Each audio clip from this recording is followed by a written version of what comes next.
Hey there, it's Tom Ryan, founder and executive chairman of ICR.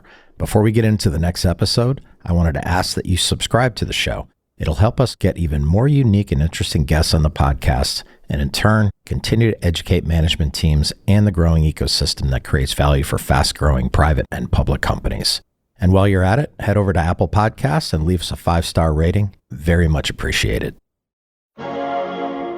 These are very complex businesses. There's lots of ways to lose money. Lots of ways to lose money and not having the right amount of labor at the right time and having the right amount of product at the right time. In the hospitality industry, where margins are notoriously tight, getting real-time insights into how your money is being spent can be the difference between a thriving business and one with a for rent sign outside. We're taking and capturing every invoice and in real time recognizing a pattern of a pack size change or a pricing change or over ordering, and we're providing them insights at the moment of to where they understand where they may be seeing margin start to drift. Our guest today is David Cantu, CEO of Craftable, the hospitality industry's leading SaaS profit management platform. David leads Craftable with a rare blend of hospitality and technology experience focused on building solutions that simplify operations and give teams clear visibility into how their business is running. David is known for bridging operator needs with scalable technologies and bringing practical, industry-first perspective to innovation. He began his career in operations at P.F. Chang's. He's a partner at Fonda San Miguel. He spent 21 years co-founding and scaling HotSchedules, a cloud-based employee scheduling and workforce management platform. And he also served as CEO of Black Box Intelligence, helping the industry better understand performance at scale. Let's enter the arena with David Cantu.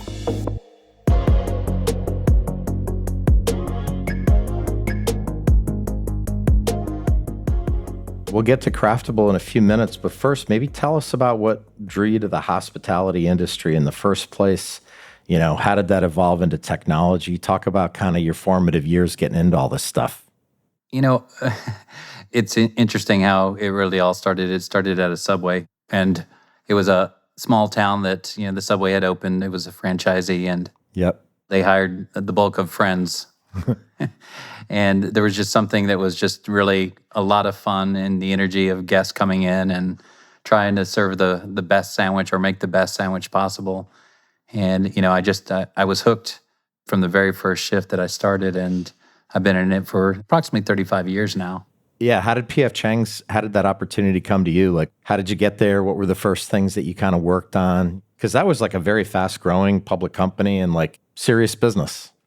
You know, I went to school at University of Texas, San Antonio, and I had worked for Outback Steakhouse. I was on the path to, you know, going for a proprietorship. Yep. I took a bit of a change, and I joined one of the managers to work at a restaurant. And about 6 months in, they were going to close the restaurant, and he called me and said that he had a recruiter, if I wanted a recruiter to look for something. And I talked to the recruiter, and I said, I'd like to work for P.F. Chang's, and if you could help me get there, I'd love to work with you. And she laughed, and she said, that's a tall order. At the time, I think there was only 3, Tom. This was like 1998. Yeah, crazy. And she actually called me that night, to her credit, and said, I've got you an interview. You got to be in Houston at 9 a.m. So I made my way to Houston, and I got hired on the spot. And, you know, it was actually a really tough decision because I was in my final semester in college. Yeah. And, you know, I was led with a choice of this is the brand I wanted to work for. Yeah. And, you know, I wanted to work for them because I had experienced being at one, and man, it was just powerful, you know, seeing the experience that they drew. Yeah, I completely agree. And those were back in the days where companies didn't stay private forever. You know, they would hit the public market. And I think P.F. Chang's went public with only like 20 units or something, like by the standards today. Seems insane. But that was probably for you like getting on the Autobahn, you know, like it was cultural change, you know, like things started to grow really quickly. Yeah. Talk about like that level of growth and what you learned from that. Well, you know, they had such an amazing culture at the time. And, yeah. you know, between Paul Fleming and Rick Federico at the time was leading the company. There was a Tom Frank, you know, who considered himself a co-founder, really strong on the cultural side. So the only thing that they really wanted us to focus on was the guest. Yep. There wasn't a lot of the operational needs of food costs, labor costs. Those were not even really priorities at the time. And we were there to put on a show. take care of guests, and we had 3-hour waits. Yep. But they had this unique structure, this operating partnership. And for that, I wanted to be an owner of PF Chang's. It allowed you to invest in it. Outback Steakhouse did the same thing. That's what attracted me to Outback, because I wanted to go work for a brand that I would invest in. They'd invest in me. There was a buyout. I was going to take the buyout and start my own restaurants. I went from Houston. About a year later, I ended up in Austin. And, this is where I ended up co-founding HotSchedules, a labor management platform. And, I had to made the decision again, yet while I was being set up for an operating partnership, I decided to take a leap and start a tech company at the worst time ever. It was the dot-com implosion, and I took that leap. We ran out of money in 6 months, and I ended up having to come back in and work and continue to bootstrap the business on the side while working for PF Chang's. I got the operating partnership. I got back to San Antonio. Yep. I went back to the college to finish, and they had discredited me. So I had 2 semesters, and Oh my God. I was running a business on the side as an operating partner. So, I decided that I was going to, leave the education behind and focus on the business. So Yeah. it was an interesting time. A lot of, 2 steps forward, 1 step back in my early career. Sounds like you were thrown into the deep end of the pool, and that's actually a good way to learn how to swim, because you know that it has to work, which is actually not a terrible thing. I mean, hey, you can play it safe, or you can, take calculated risks, and it obviously paid off in your career. Tell us about Craftable. You talked about back in the old days focusing on the guest. There's so little margin for error in the restaurant business these days, I feel, and so much formidable competition. You better know what you're doing in terms of like profitability and managing finances and the P&L and all of that stuff. Talk about Craftable. How did you kind of get there, and what do you all do every day? So for Craftable, one of the co-founders had reached out to me. They were looking for a board member, somebody that had been in tech, had grown a business. And, at the time I was with Black Box Intelligence, and I just had too much going on.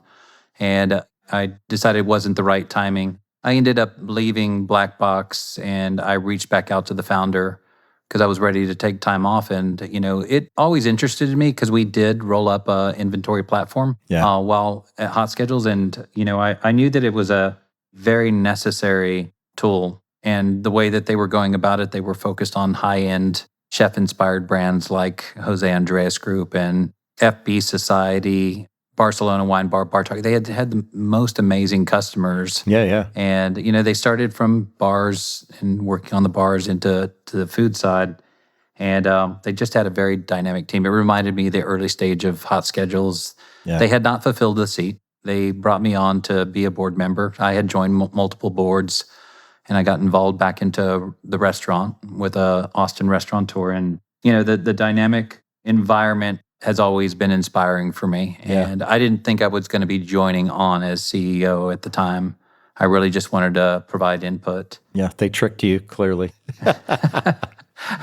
The founder was ready to, he had his first child and was ready to step aside. And he's done such a great job, him and his co-founder, building the business. The other co-founder is our CTO, and he's still involved. And I came on because I was running a restaurant on the side, and I saw some of the same challenges I had seen 20 years prior in running a restaurant, very high volume restaurant. And I was preparing it to implement Craftable. And I had empathy for the chefs and managers, how they were managing things day to day. Yeah. There was things that inspired me on realizing how many gaps there were on the lack of visibility into, this margin drift that happens with every restaurant. And it wasn't just the margin drift, it was the revenue drift. Yeah. So, I just saw a lot of opportunity, and I took the chance not only to come here to join the board, but to join in as CEO about a year ago. Yeah. And what specific kind of unique challenges are you solving for with Craftable? Like, take me through almost like a client pitch, and I'm like, hey, I'm having this margin drift, I'm having a revenue drift. Like, what can Craftable come in and really kind of quantify for me or help me manage better so that I can have visibility, so I can see where I need to get to for profitability? Yeah, so let me just walk you through an entire workflow of a back office and Yeah, perfect. the day-to-day for an operator. I mean, back office as defined, typically it's focused on food costs, inventory management, as well as labor cost, two highest controllable expenses, as we refer to as prime cost. With that, prime costs are 60 to 65% of every dollar is spent on food and labor. And, these are very complex businesses. There's lots of ways to lose money, and not having the right amount of labor at the right time and having the right amount of product at the right time. And product, they all have different shelf life. A lot of it's spoilage. So what I fundamentally have seen where back offices had not delivered was on being able to provide a accurate and consistent sales forecast trend, taking historical data as well as understanding patterns for future business to drive a suggestive order and suggestive prep and production and optimized schedule. And what I mean by that is a lot of chefs and managers, they have timing where they need to place orders. There's a lot of static pars, so there's no suggested ordering that allows them to order the accurate amount of proteins or produce or dairy. And they tend to overorder, and most of that, goes into spoilage or theft or overportioning. And, what we're really solving for is where that margin drift really occurs on the food side, but not just the food, it's all controllables. So we're taking and capturing every invoice, hard or soft copy, and in real time recognizing the pattern of a pack size change or a pricing change or over ordering. And we're providing them insights at the moment of to where they understand where they may be seeing margin start to drift. Maybe give listeners a sense of the scale of the company as it stands today, how many clients you're dealing with, and what would be your sweet spot to engage with a hospitality company? Let's say about 6,000 to 7,000 rooftops. And we serve restaurants, bars, hotels that have restaurants and bars within them. I would say a lot of the business, really spans across the restaurant industry as well as the hotel industry and most of the restaurants in the hotel industry. We do also serve hotels on procurement to pay. So any vendor catalog purchased through Craftable and paid through Craftable. So we're really solving for two industries, pretty much the same problem. And, we're continuing to scale in both industries. It's our expectation that, we will continue to see, obviously, significant growth more in what we consider the mid-market and enterprise. And as we've focused our ICP on 10 to 300 locations, fast casual, full service, not to say that we don't serve quick serve, we do. It's just not a focus of ours for the near term to where we've seen the most success in fast casual and full service. Were hotels harder to crack than restaurants as you were kind of expanding? Does it present a unique set of challenges versus just a standalone restaurant or restaurant chain? A lot of times restaurants in hotels are loss leaders. There is a heightened focus on managing the cost for these hotel brands. And I would say that it's a complex implementation when you're thinking about it, Tom, because every hotel, a decision is made for multiple, I would say, restaurants or bars within them. So it is, I would say it's probably more complex on the implementation than, 5 locations of the same unit brand. And I don't think a lot of companies have really targeted hotels for that reason. So we've gone after what's really complex and simplified that. So Craftable has seen considerable growth across the hospitality industry, and a lot of that is because of their efforts to understand and alleviate customers' pain points. So I wondered, as the business scales, how do they continue to make sure they're keeping operators and their needs at the forefront of whatever they do? Well, one, we do a lot of business reviews with our customers on adoption, how they're utilizing it, where we're not seeing usage. So one, we know exactly how they're navigating the software and what that adoption is. So we're constantly reviewing this, finding ways that we're driving higher adoption. We do listen to them on these business reviews, but we also have a customer advisory board. So with that customer advisory board, it's about 12 different companies that we rotate, and we are sharing product roadmap where we're headed, and we solicit all feedback from them to where we love the friction of what they deem to be, the next phase of that development. But it allows us to just be, a little bit more honest with building the right things and having the customers come along with us in that journey as we're continuing to make investments back into the product and what we're trying to solve for. So we're stay close to it. It's also being an operator myself to where... I was going to say, that has to be a huge advantage because, you've seen every problem and issue and like bottleneck, right? Talk about that. Yeah, well, I do think having been around tech for as long as I have, building for 25 years, being on multiple boards with other companies, there's some companies and the founders that are building, it to show well in a demo, and then there's some that are building it to actually work well on a shift. Yeah. And it's those that are actually taking it back to the operator, because without driving adoption, simplifying it to where they'll utilize it, there's not an ROI. There's a lack of adoption, and that's where you'll see a tremendous amount of churn of, some of these technologies. They're not providing the value necessary. They're looking for a problem to solve. They're really not starting with the end user in mind. And sometimes they're starting with the executive. Yeah. But I've always been operator first. I've walked, in their shoes for 17 years in restaurant operations. So I really think about what works and what doesn't. But at the end of the day, it's not all about me. It's really about, determining whether or not it's useful before we start to code. Once you're done with Craftable, maybe you can work on my TV remote, which has like 10,000 buttons on it, and I couldn't even come close to understanding it. That, like, you know what I'm saying? It's like insane to me, but I'm making kind of a facetious point on something that's very important. You can build some Star Wars thing, but like, if it doesn't take away friction and it's too complicated, like it's not going to work. And it just seems like the space is very crowded with restaurant technology companies, It is. I mean, look, the way I look at this is, with back office, many of them are a tool set and with an analytics tool wrapped over it that is giving you a retrospective of what happened. The way I look at the current state and the technology that's available, it's giving you a sense of what's happening right now and what will happen if you don't do anything about it. Like, what will that cost you? Yeah. So, the technology has changed, and it's provided a real-time insight on where things are drifting on both margin and revenue. So that's the exciting part of what we built towards. Yeah. And there's been a lot of discussion about the SaaS apocalypse and, legacy SaaS and how AI has been so disruptive to that. And there's definitely credence to that. I've reviewed it, but those that are building with AI embedded in a workflow and not as an afterthought or a layer or an API, those are the companies that are going to continue to accelerate and scale and grow. And I don't believe that every brand's going to go build their own back office with AI. No way. They could never keep up with it. It changes too fast, right? Correct. Going back to some of the nuts and bolts of the back office, you talked about margin and revenue drift. Are there any other like back office metrics that operators should focus on, maybe more than they do, or maybe it's overlooked a little bit and can sneak up on them when it goes sideways? I think most leverage back office just to understand food costs at the end of the month or the end of the week. And, it's always moving because you're constantly ordering food, selling. And what I think it comes down to is it's the 20-80 rule. 20% of the items that you purchase drive 70 to 80% of your revenue.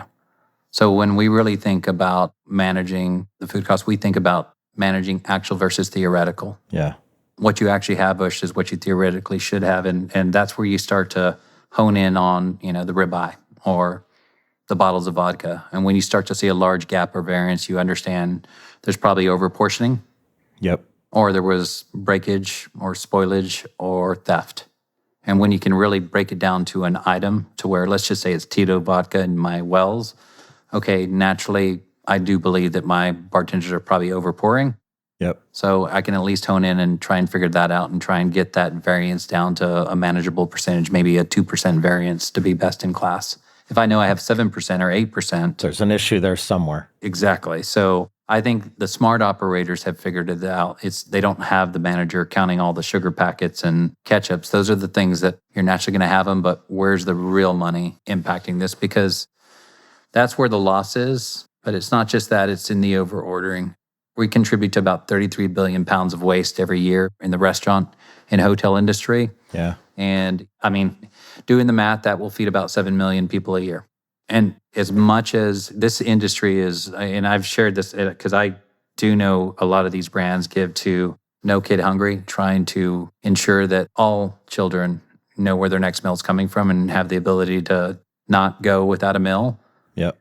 But at the same time, there's so much waste that occurs in our own kitchens that we just overlook it. And I feel like it's a big problem to solve, and knowing that forecasting and the right suggestive ordering can help us close that gap. But there's also obviously a lot of margins lost from that, from kind of just winging it. So I just think that that's probably the greatest area of opportunity, actual versus theoretical. Yeah. And then really understanding waste by item, like understanding, your protein categories, where that variance is. Is there a push and pull sometimes between like corporate and the store level where maybe the corporate is pressing for a margin and at the store level you could grind out a margin, but maybe the portion is small or, like someone doesn't see the value in it? How does that happen? Wow, that's a great question, Tom, because you cannot manage costs at the expense of the customer experience. Yeah. Inexperienced operators, this really comes back to the compensation structure. Getting back into the restaurant, that I got involved with, the only thing that I felt that I could do was, set up Craftable, get them in a position to where they can now understand their plate margins, in addition managing the food cost. And I realized that, if we're going to teach these managers how to manage cost, we can't impact the guest experience that this 50-year-old restaurant with 4.6 ratings, we couldn't impact that. Yeah. So I think it's a measurable that you really have to measure your guest experience along with your cost management to ensure that that's part of the metrics for your variable comp for your managers. I did exactly that with the chefs and managers. I said, we're going to take all Google reviews, Yeah. maintain a 4.6 rating, as well as Resi, as well as Toast. And we're going to pull that on a monthly basis. Maintain a 4.6, you get to keep your variable. If you get a 4.7, it's an accelerator. If it's a 4.5, it's a detractor. And, we took food costs from 36 to 29 and labor from 29 to 26. We went from 3.4 to 2.1 comps. Utilities, linen down 15 to 20%.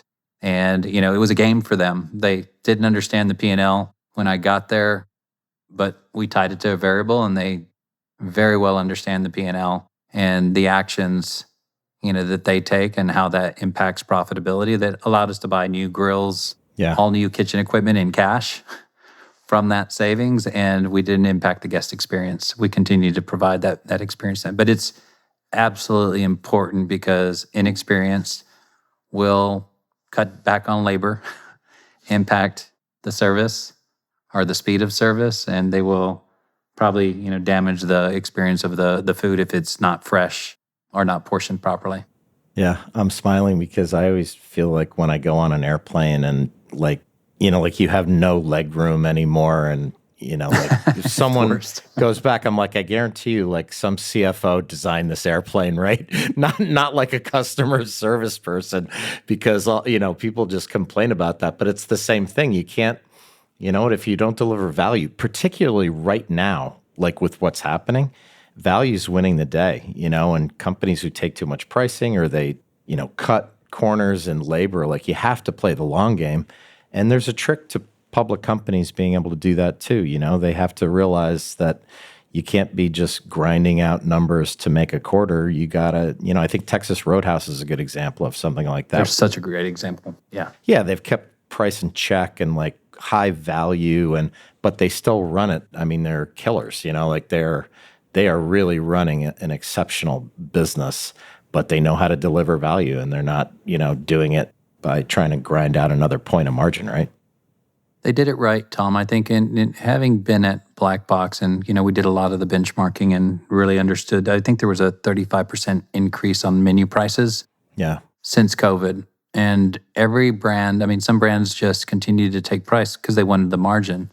I think brands like Texas Roadhouse were very thoughtful in ensuring about their guests and understanding that, they were going to probably eat some margin, but they would maintain the guests' covers.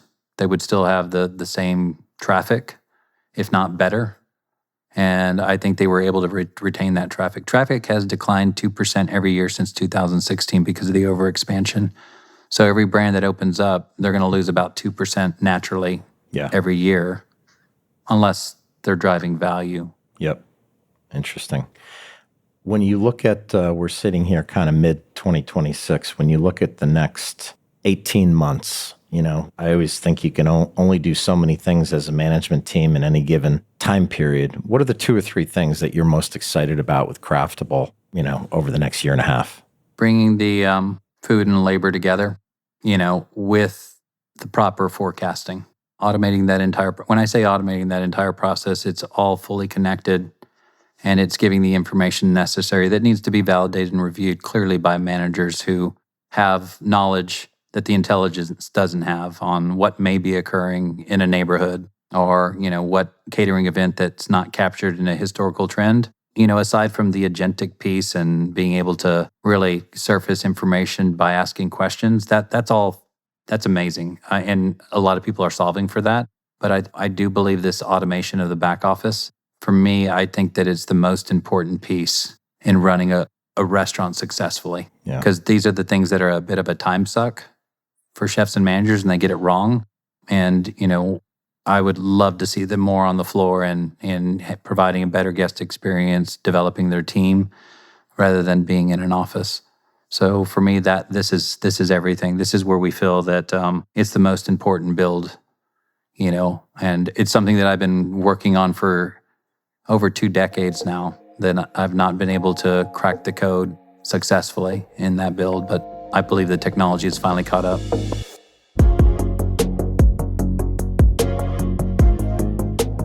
That was David Cantu, CEO of Craftable. They're the hospitality industry's leading SaaS profit management platform, serving tens of thousands of operators and managing millions of invoices annually. The platform is used by restaurants, hotels, resorts, bars, and casinos to streamline accounts payable, track inventory, manage purchasing, and drive profits, which is the name of the game. And since its founding a little over 10 years ago, it's driven over $2 billion in annual savings and counting. And with the real possibility of higher for longer inflation and all the other stuff that's happening in the macro environment, Craftable isn't just a nice to have, it's table stakes. I'm Tom Ryan. We'll see you next time back in the arena. References to specific stocks are not intended to be recommendations for specific trading behavior. Comments presented on this podcast are intended for informational and educational purposes only, and do not represent opinions or recommendations on whether to buy, sell, or hold shares of a particular stock. All investors are advised to conduct their own independent research into individual stocks before making a trading decision. In addition, investors are advised that past stock performance is no guarantee of future price performance.